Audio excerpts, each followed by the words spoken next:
Hi, fantasy readers. This is Karyne Norton, your fellow book binger, and you are listening to the Finding Fantasy Reads podcast, where you can test out a new fantasy story every single week to find your next favorite author.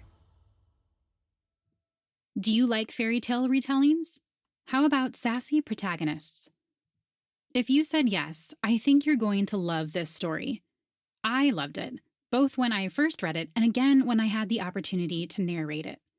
It's written by Allison Tebo, who is committed to creating magical stories full of larger-than-life characters, a dash of grit, and plenty of laughs. Her A Villain's Ever After novel, The Goblin and the Dancer, was a Realm Maker's Reader's Choice finalist, and her epic fantasy retelling of Beowulf, called Break the Beast, went on to win the Christ Lit Award. When Allison's not creating new worlds with words or paint, she enjoys reading, baking, and making lists. That last one immediately made her best friend material. Stick around to the end or check out today's show notes to see where you can find more from the author, as well as how to enter our newest giveaway. For now, please enjoy Waxing and Waiting by Allison Tebo.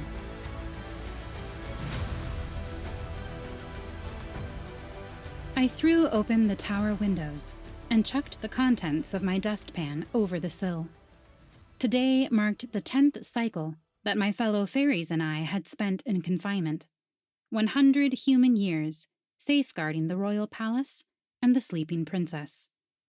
100 years of sweeping, dusting, and mopping, as well as fixing the occasional plumbing problems, or bricklaying a new wall in the kitchen when Verity blew up the oven.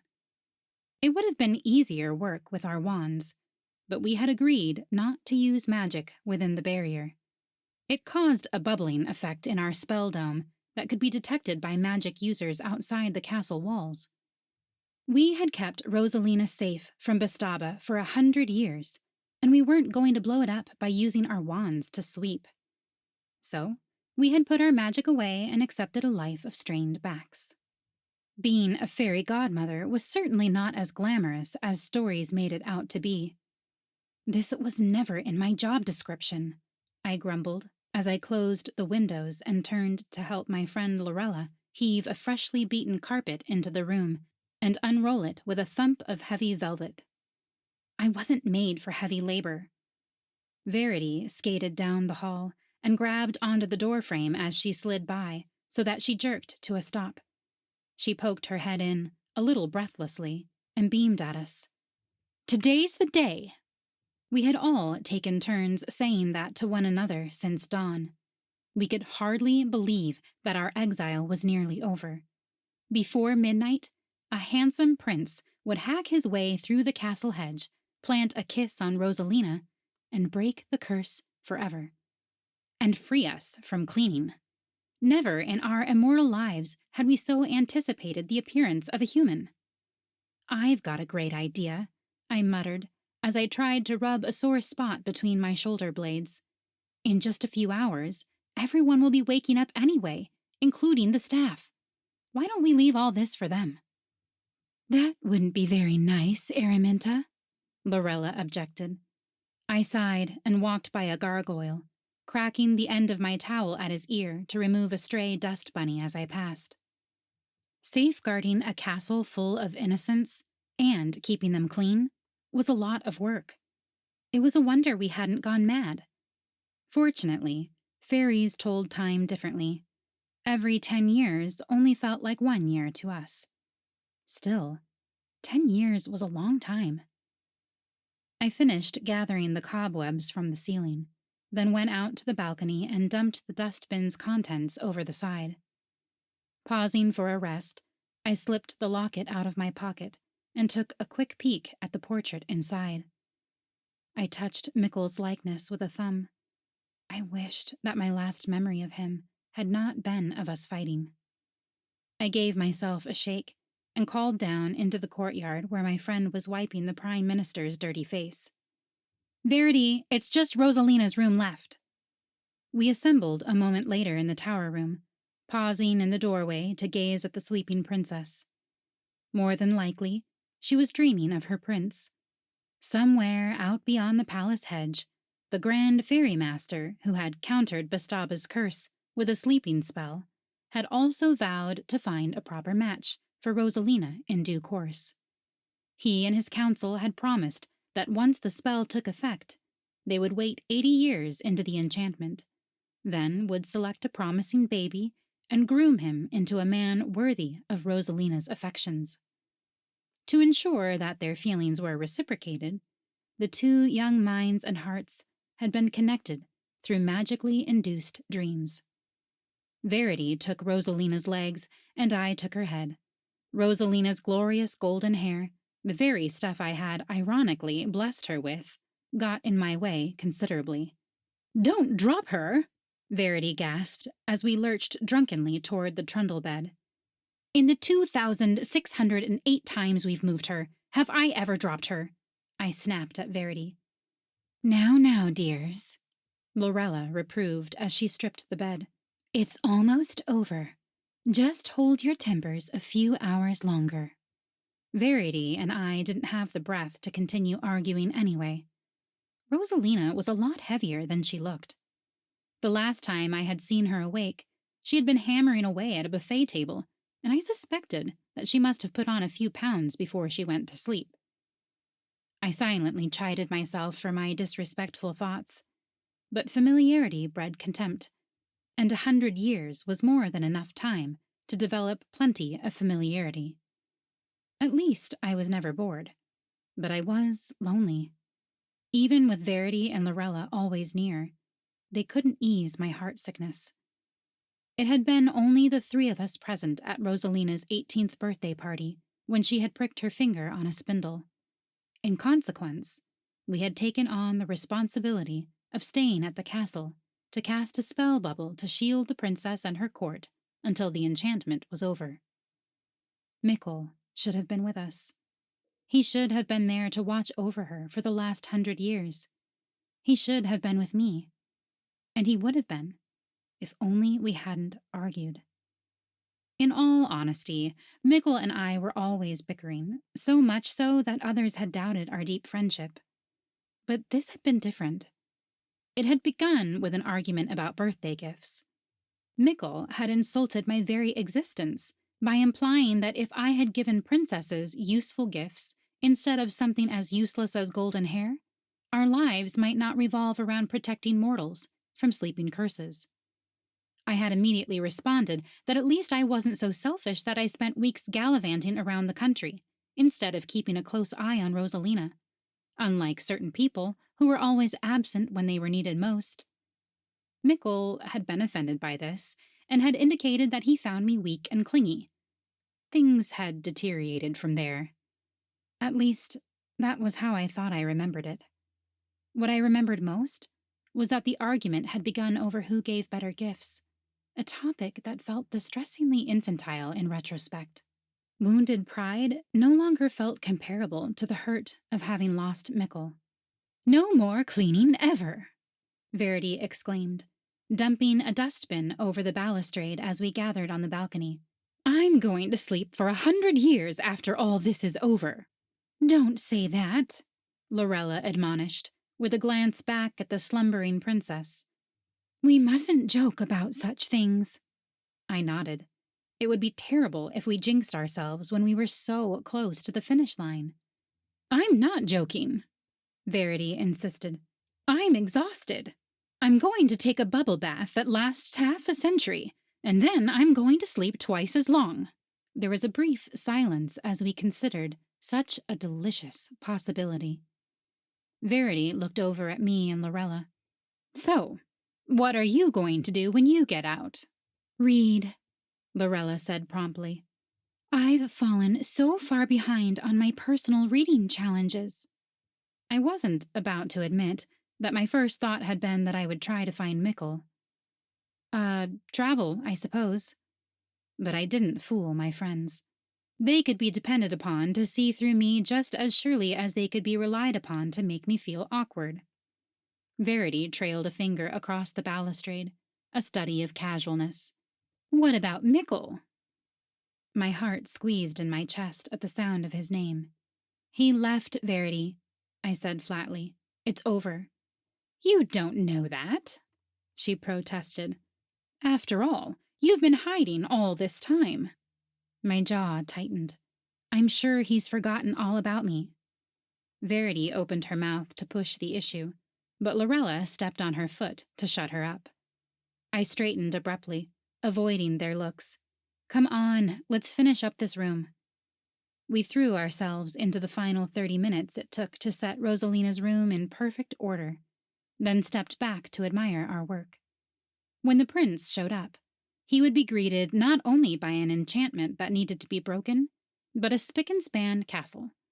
Everything was perfect, except for the crick in my back and the hollow place in my heart. We gathered on the balcony with bowls of popped corn and a telescope so we could watch for the prince. We waited, and waited some more. What is taking him so long? Verity complained. It's nearly tea time. Speaking of which, Lorella said, eyeing the popcorn bowls that we had emptied over an hour ago, it's time one of us was making it. We drew straws, and Verity lost. I'll stay here a bit longer, said Lorella, peering through the telescope once again as Verity wandered away to brew the tea. I was too restless to linger any longer on the balcony. I drifted inside and stood for a moment by Rosalina's bed, with one finger touching the fresh roses we had placed on her nightstand. It was as if saying Mickle's name aloud had laid its own spell on me. I looked at Rosalina, noticing that she was smiling in her sleep. Was she dreaming of her true love, courtesy of her fairy godparents? I frowned. Only the grand fairy master could send dreams, but a normal fairy could receive dreams. It was entirely within the realm of possibility for a fairy to ask the master to contact someone important to them, say, their true love. But there had been no contact from Mickle in all these years. Every time I dreamed of him, the dreams were only memories, not messages. If he still cared, he could have asked the Grand Fairy Master to contact me. But he hadn't. I went over to the mirror to give it a brief rub and paused to examine my reflection. Short, plump, with brown hair that was beginning to show traces of premature silver. I sighed and measured my waist with my hands. There had been an awful lot of stress eating for all of us during this enforced exile, but the evidence showed a little more clearly on me than it did on the others. Even if Mickle came walking through this door right now, I didn't look like quite the same fairy he had once fancied. I scowled and turned away. As soon as I got out of this place, I was going overseas to try to forget what I hadn't been able to forget in the last 100 years. I looked toward the princess's bed. The freshly laundered pillows and quilts looked so inviting. My gaze fell on the trundle bed beside the four-poster, and I found myself yawning. I wasn't a superhuman after all. Even a fairy got tired sometimes. What could a few winks hurt? I collapsed onto the trundle bed, flopping around a few minutes until I was good and comfortable, and then pulled the coverlet over my head and nodded off. 1 minute I was in a heavy stupor, vaguely aware that I was snoring and drooling. I thought I felt and heard movement in the room, and the thought swept over my sleepy mind that it was probably Verity coming to rouse me. The covers were suddenly yanked back from my face, allowing the full force of the sun to slam into my eyelids. I opened my mouth to yowl, but before I could, someone kissed me on the lips. Definitely not Verity or Lorella. My eyes flew open, but I couldn't see much besides eyebrows and the bridge of a nose. Blah! I managed to shout, swinging away with my fists until I hit throat. The kisser receded, choking.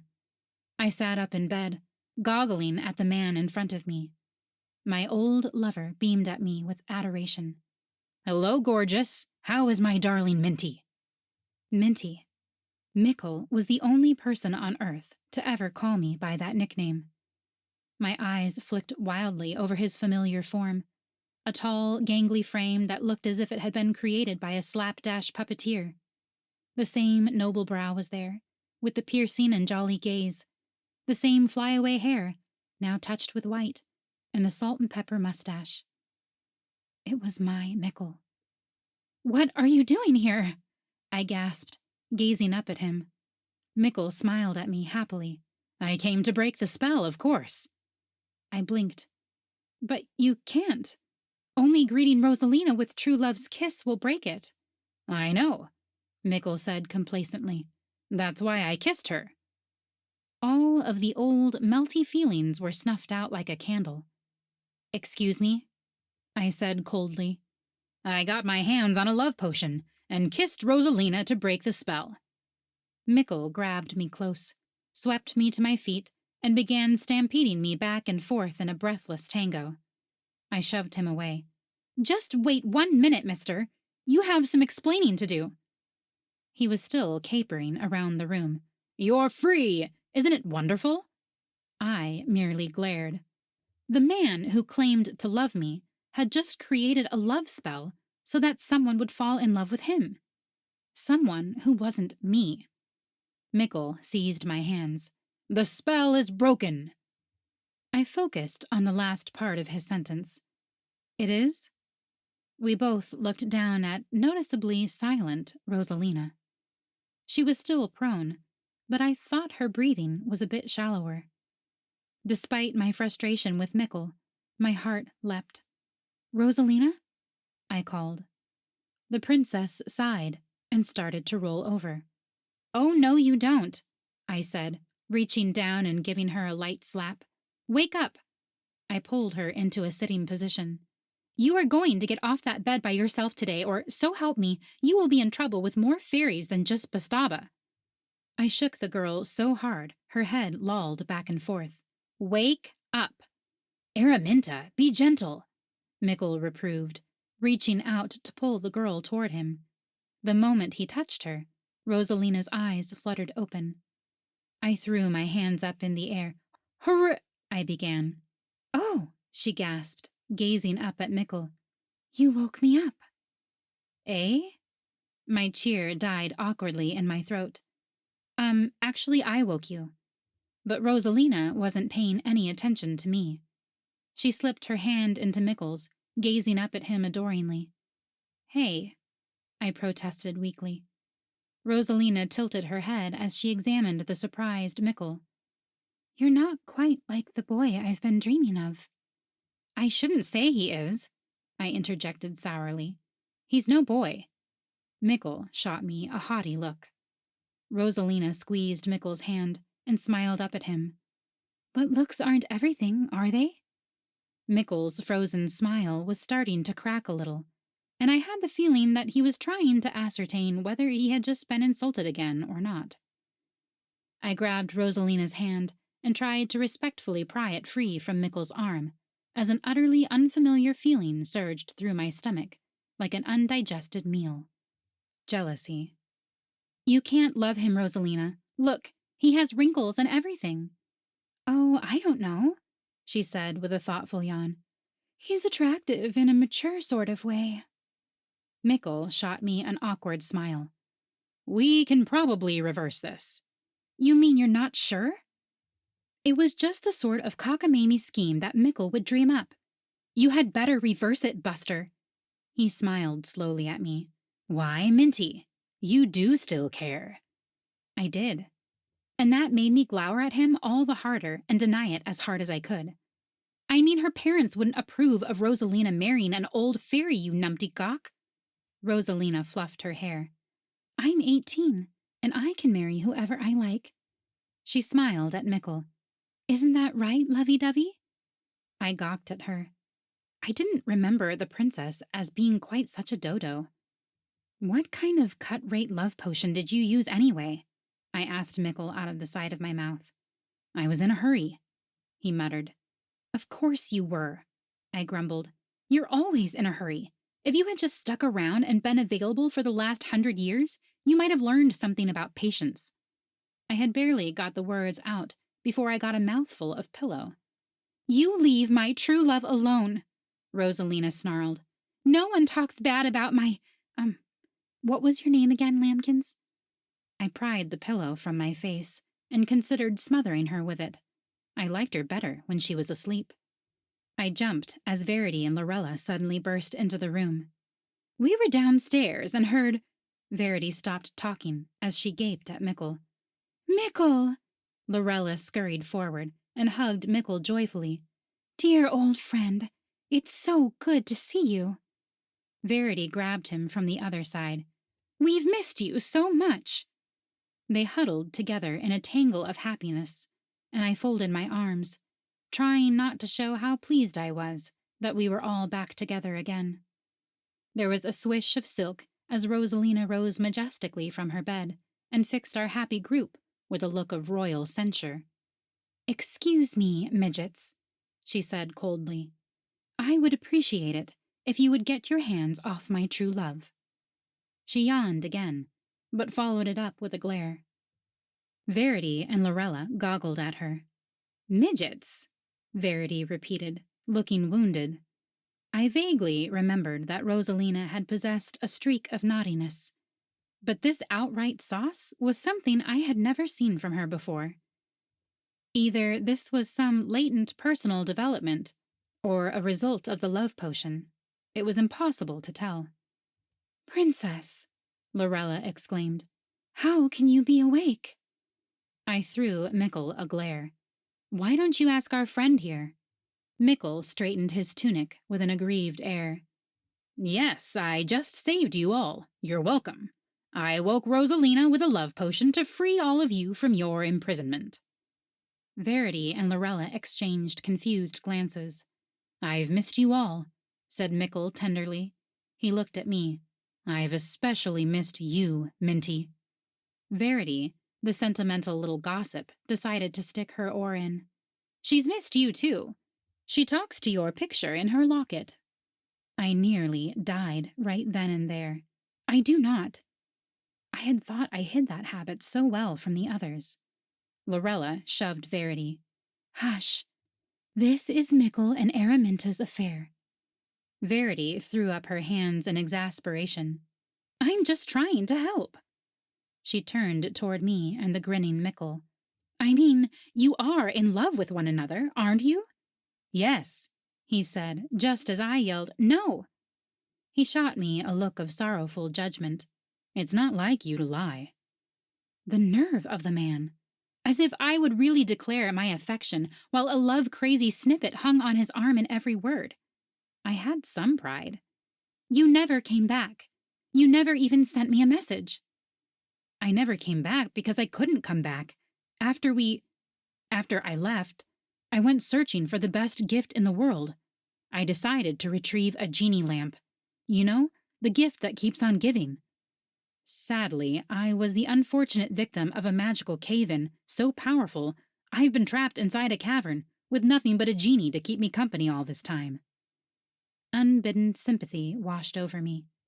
You've been caught in an enchantment too, I said softly.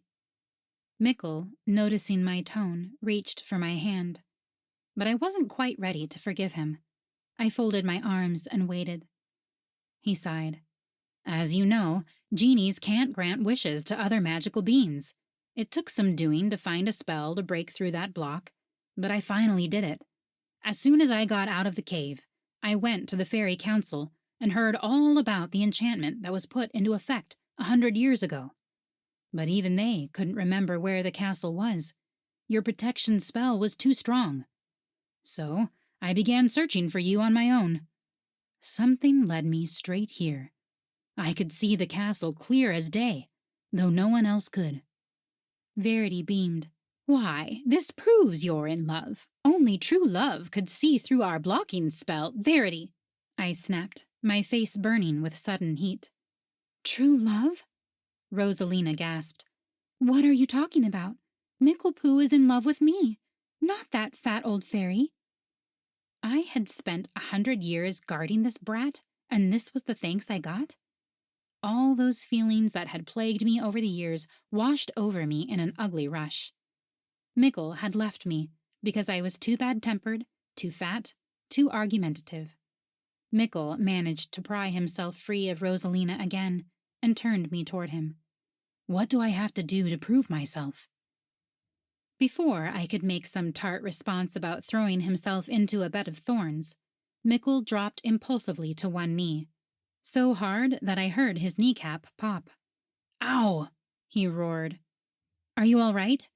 I asked automatically. I was angry, but I didn't want him to break a leg right in front of me. Mickle brushed my concern aside and captured my hand. "I love you, Minty, and only you. I always have." Verity shrieked into her hands, and Lorella elbowed her into silence. Mickle smiled up at me. "Will you marry me?"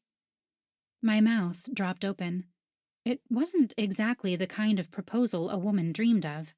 After all, my lover had just kissed another girl and caused her to fall in love with him due to a love potion, before immediately pivoting to propose to me. But still. Rosalina, who had been watching all these proceedings with confusion, glares, and a variety of yawns, let forth a piercing shriek and darted forward to throw her arms around Mickle's neck, nearly choking him. "No one is marrying my Mickle!" Again, it was not the kind of proposal that women dreamed of. It took all my control not to slap Rosalina in the face. "Stop that! He's old enough to be your father, or your grandfather." Mickle bristled. Despite Rosalina's headlock, he managed to squeeze out a protestation. "I wouldn't go that far." Ugh, I rubbed my eyes. "This is just our luck. Rosalina's prince was supposed to be coming today. He would have fixed everything." I glared at Mickle. "Instead, we got you and your love potions." Mickle looked suddenly uncomfortable. A prince?" "What do you know about it?" I demanded suspiciously. He coughed. "Well, as I said, I was in a frightful hurry to find you. A few miles back down the road, I came upon some callow youth. His horse was quite surprised when I jumped out from behind a tree, giving me time to catch the reins. Since I couldn't spare the time to explain, I yanked the joker off his horse and bunged him into the bushes and I stole his horse." Verity and Lorella sucked in their breath and clutched at one another for support. "That was Rosalina's prince, Mickle!" I shouted. He shuffled his feet awkwardly. "I did shout an apology as I rode off." I lowered my face into my hands and tried very hard not to scream. "That was the prince coming to break the spell, and you ruined it. How could you be so stupid?" "My intentions were pure," Mickle said feebly. I opened my mouth to lambaste him further, but Lorella moved forward a little and gazed into Rosalina's glazed eyes with a worried look. "You know, I'm no expert, but I don't think she's fully awake. I don't think that love potion can replace true love's kiss." Lorella chewed on her lip. "But a love potion is a fairly powerful magic, great enough to create—" "A bubbling effect," I interrupted, my heart pinching. Verity clapped her hands to her mouth, muffling a gasp. Mickle's love potion had acted like a signal beacon. Any being on the watch for it would have surely spotted the outline of her spell. And deep down, we knew that Bastaba was always watching, today more than ever, because this was her last chance. "Oh dear," Lorella murmured. A roar of thunder caused everyone but Rosalina to race to the window. A cloud was gathering on the horizon, thick and dark and tinged with a greenish glow. Bastaba was coming. "This is all my fault," Mickle murmured. His ubiquitous twinkle was gone. He looked more sober than I had ever seen him, utterly crushed. As I looked at him, I noticed the sad wrinkles at the corners of his eyes, thought of the time he had spent alone in that cave, wild and restless, and all my frustration fell away as I finally found the answer I had been looking for all this time. Mickle did love me, and he always had, and everything he had done today, however foolish, had only been because he was trying to find and free me so that we could be together. I took his hand, and when Mickle met my gaze, I saw some of the light returning to his face. Hope bloomed inside of me, too. "We can still fix this," I announced, interrupting Lorella and Verity's concerned murmurs. I looked to Mickle. "Where exactly did you leave the the prince?" Mickle chewed the tip of his mustache. "About a mile down the road." "Oh." Verity clapped her hands over her eyes. Lorella tugged at her hair. "Was he in any condition to walk after you left him?" "I don't know," he said doubtfully. "He looked awfully spindly." "The prince?" Rosalina said thoughtfully from behind us, making us all turn to look at her. She was tottering uncertainly, and I lunged forward. "Rosalina, no!" Despite my efforts, she was slipping toward the floor. I tried to prop her up, but the princess was much taller than me, and my muscles were weak after a day of cleaning. I ended up underneath as a kind of humanoid cushion as she sank to the ground. "Not again!" I groaned, struggling out from under her. "Wake up, Rosalina!" Lorella shook her head. "It's no good. The love potion couldn't work because the love you and Mickle have is too powerful and cancels out the spell. Your love is its own kind of magic." Mickle looked up, and our eyes met across Rosalina. Everything was falling apart, but I was suddenly inexpressibly happy. Verity broke into my ecstatic revelation. "What are we going to do? Without the prince, we're doomed." I dragged my attention back to the problem at hand and looked out the window again. "If the prince is out there, there's no way he can get here without our help." I looked at Mickle. "You go get the prince." He grabbed my arm. "I won't leave you again." My heart performed a little somersault as I reached up to squeeze his fingers. "You're the one with the most dangerous job, and the only one I would trust to fight your way through that mob twice. We'll hold the castle until you get back."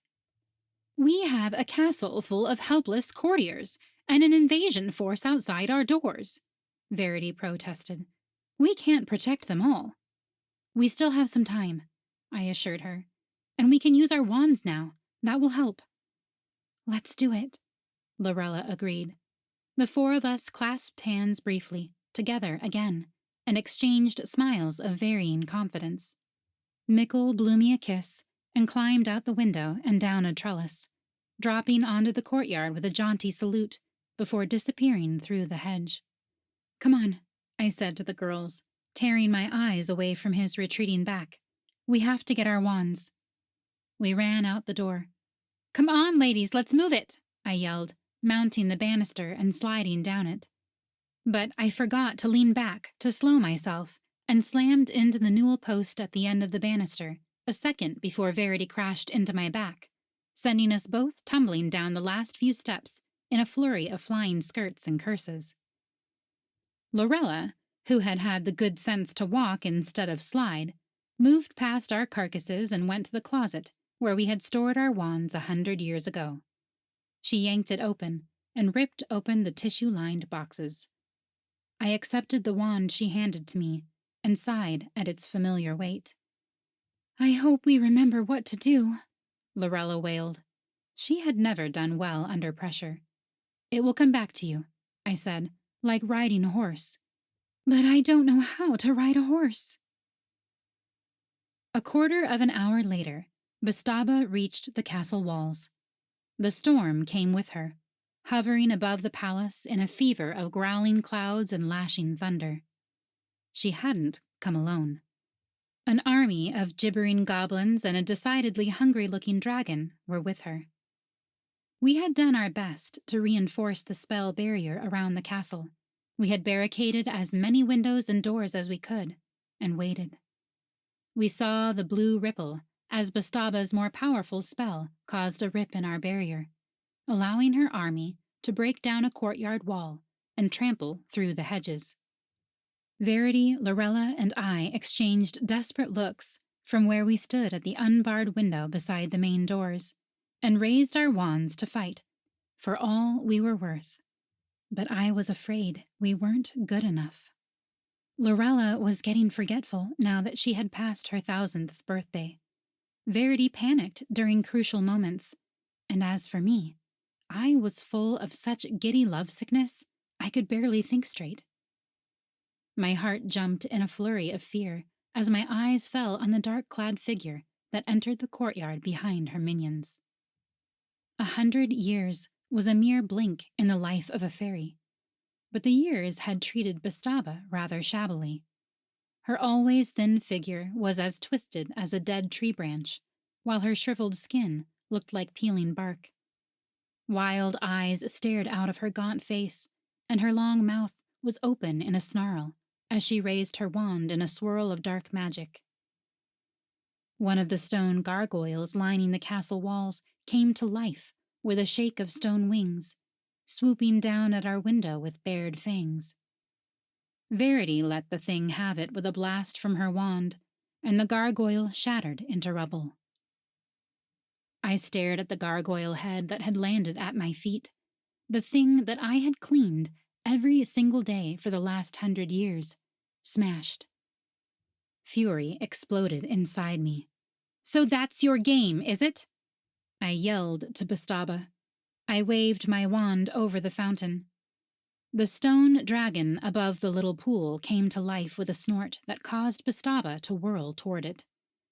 It glared at Bastaba, squished up one side of his face, and squinted one eye in concentration as it took aim, and then let forth a burst of water. It was no mere squirt. It was a veritable geyser. I had a delightful view of Bastaba's petticoats as she was bowled over. She struggled to rise, but the puddle of mud growing rapidly around her made it difficult to do so. She slipped and flailed through the mud, ending with the inevitable splat as she fell into the muck. Verity, Lorella, and I laughed hysterically. We stopped laughing when Bastaba's dragon appeared over the hedge. Bastaba peeled herself off the ground and cast us a look of triumph, along with a blast from her wand. The castle's main door blew open, the spell that we had used to reinforce it disintegrating in a burst of light. The dragon thrust its head into the doorway, followed by sinewy green shoulders. I stared in horror at the glittering eyes and flickering tongue, and felt around frantically for the wand I had dropped. I heard Bastaba berating the dragon to get a move on. It kept jerking and growling, as if someone was kicking its tail repeatedly. The dragon opened its mouth and emitted a stream of fire that immediately incinerated the tapestries on the walls. "Holy spell dust!" Verity screeched as a stream of fire blasted down the hall, sending us leaping into a side room to avoid being burned. I crawled back toward the door, trembling with fear as I looked into the hall. The dragon had finally forced its way through the door. I raised my wand, trying frantically to recall my blasting spell. Then the dragon's claws hit the floor we had just waxed earlier that day. The dragon's legs crossed and uncrossed so rapidly it made my eyes hurt. The dragon huffed in alarm as it careened madly against first one wall and then the next, badly damaging the front hall and everything in it, but causing so much pandemonium, the goblins that had been pressing in behind him at the door retreated back into the courtyard. Verity and Lorella joined me in the hall, and we all raised our wands and sent the dragon blasting backward out the door. He took out the doors, some of the wall, and an abundance of goblins in an explosion that rattled our bones. We immediately cast a patchwork spell toward the door to block Bastaba from entering, and retreated into the inner hall. "Well done, ladies," Lorella said, and we all wearily tapped our wands together in a show of camaraderie. "Well done indeed," a voice called from the window. The three of us yelled and whirled around just as Mickle clambered over an open sill and tumbled into the room. He smiled and waved his hand by way of explanation. "Had to break my way in. Sorry. Up you come, son." He reached over the sill and dragged up a singularly rumpled-looking young man covered in briars and bugs. "Mickle," I breathed. "You made it." Mickle stampeded past us, with the confused-looking prince in tow. "That trick with the flying dragon sufficiently distracted the villains for me to sneak in. Well done, ladies." Go, Mickle! Verity cheered as they ran up the main stairs. And hurry, Lorella urged. Come on, Prince, he yelled, dragging the battered royal up the stairs. It's Roderick, the prince protested. We're very glad to meet you, Lorella called to him. I used my wand to knit together the hole Mickle had made in the spell on the window, and then ran to see how the barrier was holding up on the main hall. Ah! I screeched as goblins poured through the window. I yanked open the door closest to me, the butler's pantry, and leaped over the sleeping dog that had occupied this particular doorway for 100 years. Bonebag had fallen asleep in this spot and had never twitched a whisker since. As I had hoped, the goblins rushed through the doorway without pause, tripped over Bonebag, and went flying. I took the opportunity to use my wand, turning them to stone. What is taking them so long?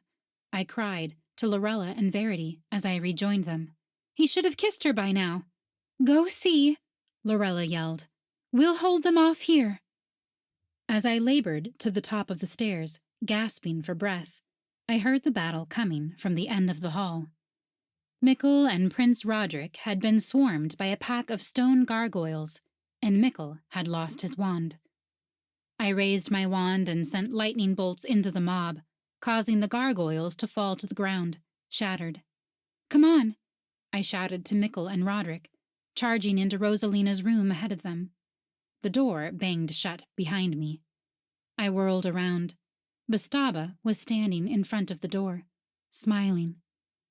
Before I could move, she muttered a curse, and my wand was jerked from my hand and flew into hers.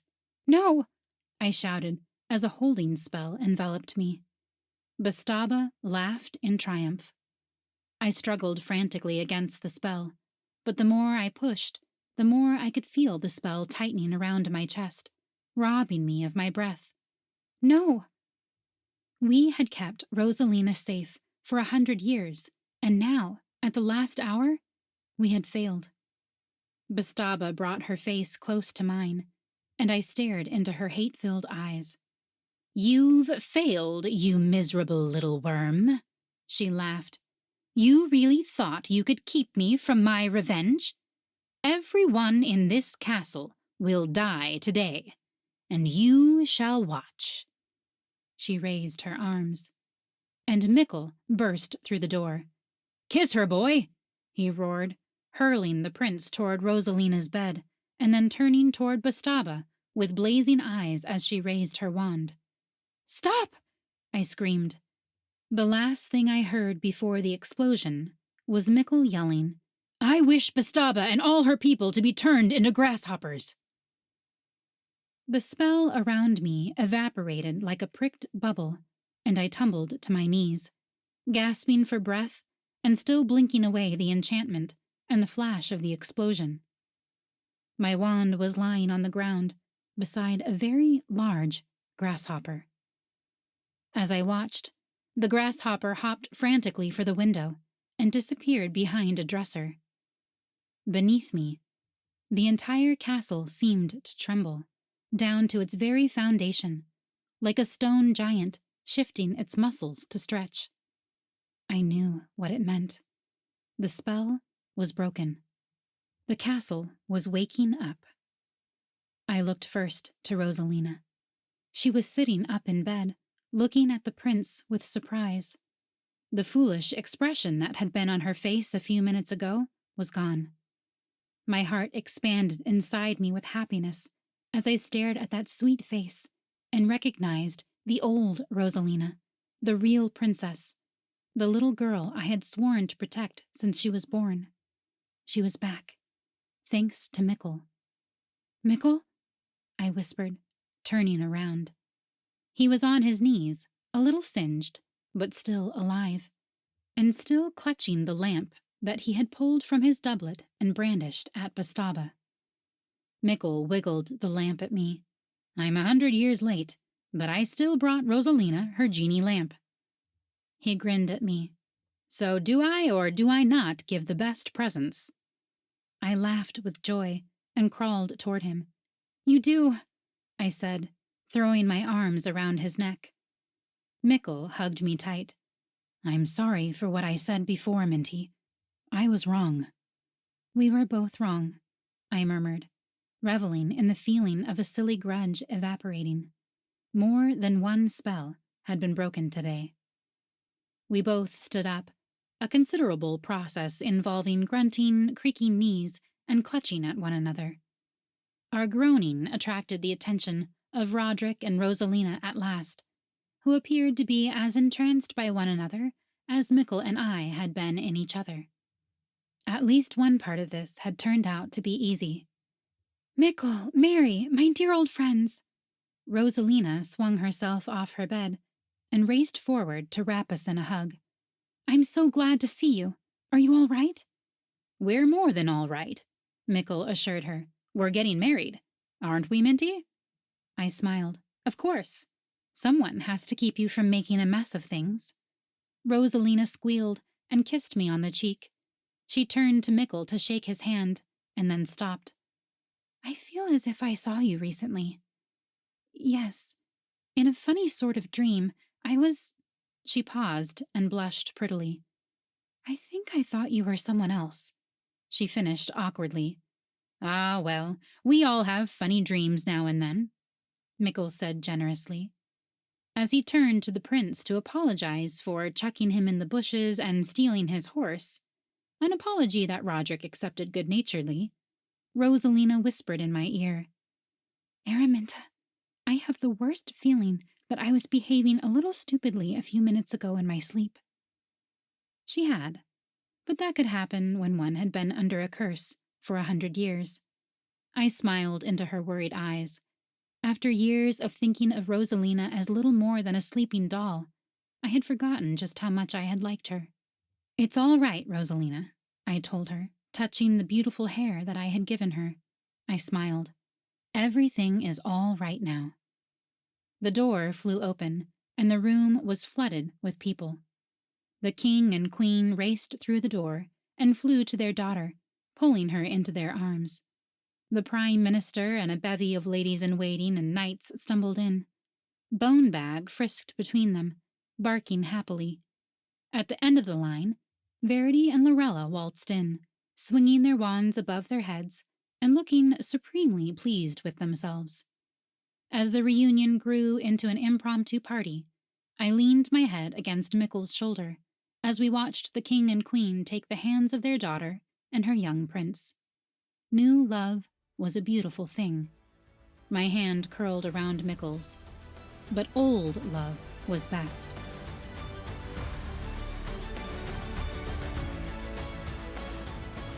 I hope you enjoyed listening to Waxing and Waiting by Allison Tebo, narrated by Karyne Norton.